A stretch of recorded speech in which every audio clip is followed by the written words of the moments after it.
I was talking to one of my dad's friends the other day, and he was shocked to hear that I only bought my first home in my late 30s. He told me that when he was my age, he and his wife had already bought their first house, they both had cars, they were starting a family, and they were even taking the occasional vacation. For their generation, that was just the normal path in their 20s and early 30s. But for Millennials and Gen Z, the reality looks completely different. For me to get ahead financially, I had to make extreme choices like saving 50 to 80% of my income for years. Most of my friends weren't able to do that, and many of them are still stuck living paycheck to paycheck even while working full-time jobs. So what changed in America since the 1980s that made it so much harder for Millennials and Gen Z to build financial stability? After digging into the research, I found 5 major reasons why we're falling behind compared to baby boomers. Some of these challenges are structural and harder to change, but the majority actually comes down to habits and choices we can control. Let's start by looking at the impact of unfavorable policies. One of the most interesting takes I found comes from a book called The Pinch: How the Baby Boomers Took Their Children's Financial Future. In the book, the author explains that when you're part of a massive generation like the baby boomers, you have a bigger voice at the ballot box. This means that you can push for policies that directly benefit you at whatever stage of life you're in. Take the UK as an example. When boomers were young, they benefited from free university education, affordable council housing, and generous pensions. Later, as they entered their 40s and 50s, they supported policies that protected their home values, cut inheritance taxes, and preserved pension entitlements. So in other words, at every stage of their lives, the biggest voting bloc shaped policies that worked in their favor. And this isn't unique to Britain. In the US, baby boomers were the largest voting generation right up until 2019, when millennials finally overtook them. When boomers were coming of age in the 1960s and 70s, public universities were cheap, the GI Bill expanded access to home ownership, and student debt was virtually non-existent. But by the time millennials reached the same stage of life, student loan programs had expanded instead of being replaced with grants, and housing policy had shifted towards protecting existing homeowners rather than helping first-time buyers. This generational imbalance explains a lot about why millennials and Gen Z feel like the system isn't built for them, because it literally wasn't. Policies that once made it easier to get ahead have either been watered down or reversed. Now, the tide is slowly turning. Boomers are no longer the largest voting bloc, which means millennials and Gen Z have a real chance to shape the policies of the future.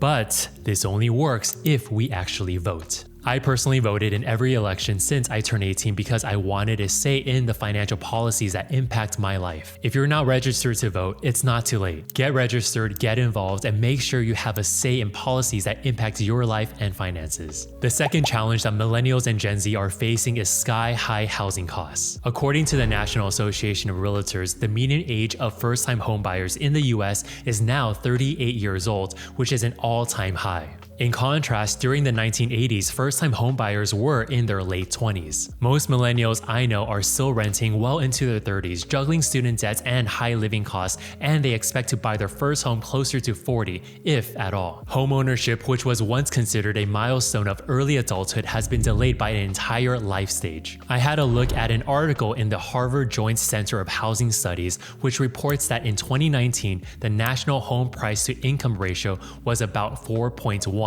And by 2022, it had climbed to 5.6. This means that if someone earned $60,000 per year in 2019, a typical starter home would cost around $246,000. Just 3 years later, at the same income, that same home would cost closer to $336,000, which is an extra $90,000. I wanted to know if this was really true in real life, so I called my dad's friend, the same one I mentioned earlier, to find out what he experienced back in the day. He told me that he and his wife bought their first house in 1982, and they paid about $62,000 for it. At the time, he was earning around $23,000 per year. That puts his price to income ratio at 2.7, almost exactly what the Harvard study found for that era. Hearing it directly from him really showed me the difference. A house that used to cost less than 3 years of income now costs closer to 6 years for my generation. And the reality is, there isn't much we can do to change the housing market itself. If you're trying to break in and buy your first first property, you'll need to earn more, save more, and sacrifice more than previous generations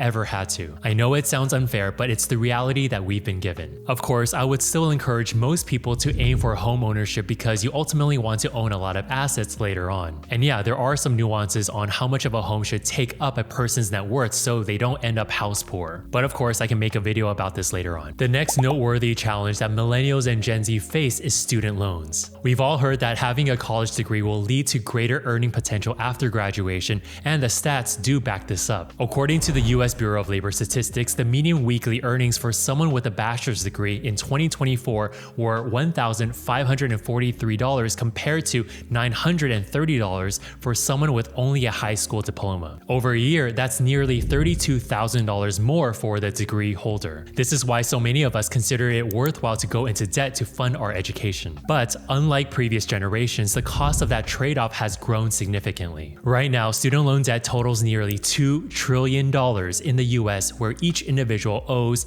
nearly $40,000. Repayments usually begin after a 6-month grace period following graduation, which means a lot of 22-year-olds are immediately paying off debt before they've even built stable careers. For me, I was fortunate enough to not have student debt. I was eligible for FAFSA and grants for undergrad, and my California teaching credential program and master's degree was fully covered by the National Science Foundation program I was in. Unfortunately, I know a lot of my friends weren't as lucky as I was. There was a guy I know who chose to become a doctor, which meant studying for many more years, and he ended up with over $200,000 in student loans. I bumped into him the other day and he told me that he was still paying it off more than a decade later. The problem with student debt is that it delays everything else in life. Buying a home, starting a family, or even investing, all of it gets pushed back because so much of your income is tied up in loan payments. So what can you do about this? Well, if you haven't gone to college yet, you still have options.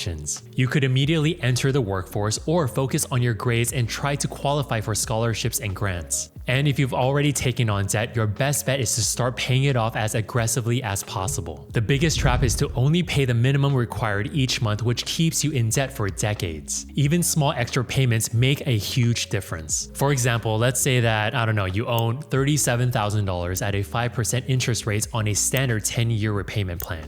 Your monthly payment is going to be roughly around $393. If you only ever pay this amount, you pay $10,100 in interest over the decade. But if you increase your payment to just say $500 per month, you'd be debt-free in about 7 years. And on top of that, you'd save more than $3,000 in interest. In the end, a student loan is a tool that some of us need to use. What matters is not letting it linger for decades. The faster you can get it out of your life, the faster you can start building real wealth, like investing your money. Now, I know that investing might sound daunting because investing often gets portrayed as something only experts can understand. But that's not true. Anyone, including you, can start investing once you know a few simple principles. If you'd like to learn how, feel free to join my next beginner's investing class for beginners. I'll show you exactly what accounts to open, how much and what to invest in, and the 3 biggest mistakes that every beginner makes so that you can avoid them. I'll put the link in the description.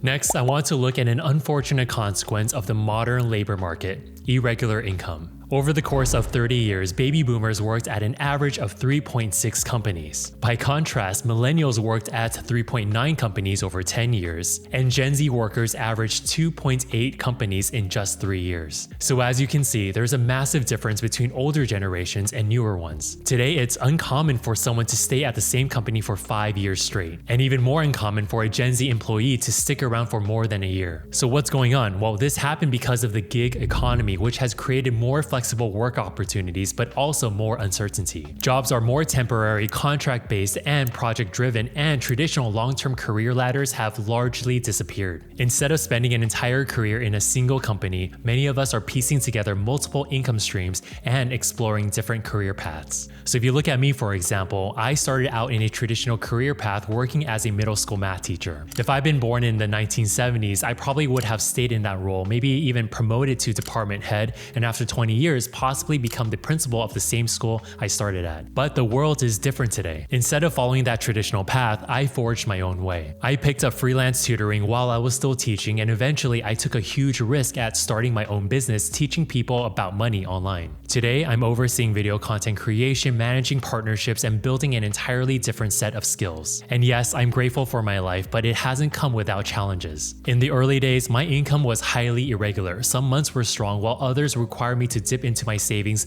just to cover basic expenses. It's only because of careful financial management that I was able to grow my business and reach a stable financial position. Unfortunately, many millennials and Gen Zers face similar irregular income but lack the financial literacy to manage it effectively, creating significant setbacks. The good news is that yes, it can actually be fixed. If you're willing to put in the work, irregular income can be turned into an advantage, even allowing you to get ahead of where baby boomers might have been at your age. Finally, let's look at how spending habits have changed over the last couple of decades, in particular, the growth of the subscription economy. Back in the day when older generations wanted something like the latest Queen album, they went out and purchased it for about $10. They could then take their record or CD home and it would be theirs forever. Today, if you want to listen to music, you probably have a subscription to Spotify or Apple Music, which costs nearly $12 per month in the United States, which is about $144 per year. Now yes, you get access to millions and millions of songs and albums with your subscription, but think about how many albums you really listen to each month. According to Deezer, the average listener plays about 5 albums worth of music per month. This means that, I don't know, if you bought one new album per month for 5 years, you'd own about 60 albums. If each one costs $10, that's $600 total, and you keep all of those albums forever. On the other hand, if you pay $12 per month for Spotify, then you would have paid about $720 over 5 years. The only difference is that if they suddenly canceled their service, you'd have nothing to show for all of the money that you paid them for over the last 5 years.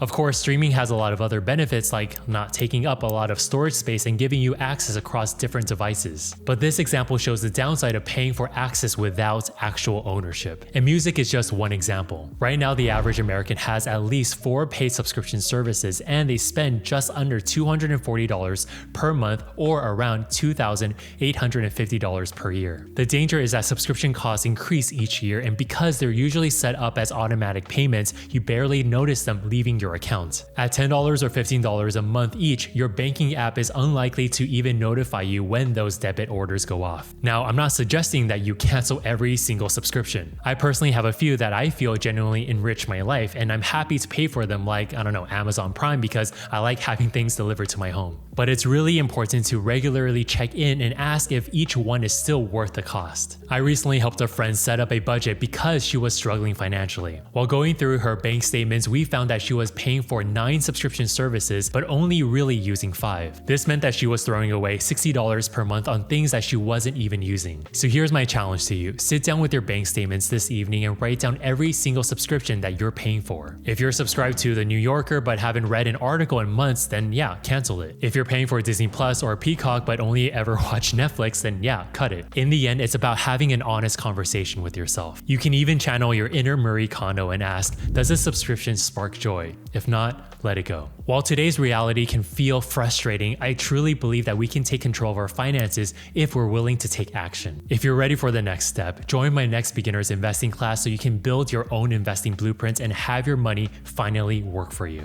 You can join below or click here right now. See you soon.